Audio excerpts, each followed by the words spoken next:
Hey, Mika here, and today we're making potato pancakes or tater cakes, a dish that doubles as breakfast or a side for dinner.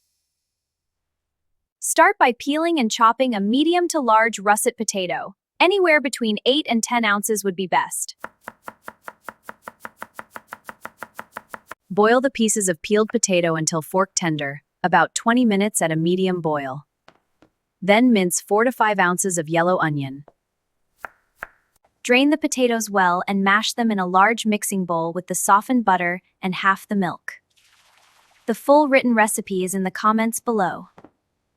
Add the rest of the milk, a cup of flour, the minced onion, 3 ounces of shredded cheddar, half a teaspoon each of salt and baking powder, and a 1/4 teaspoon of black pepper. You'll also want to heat a little cooking oil in your skillet or griddle.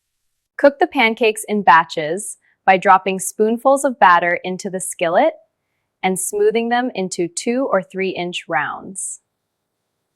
When bubbles form across the surface and the edges look golden brown, usually 2 to 3 minutes, flip them and cook another 2 to 3 minutes.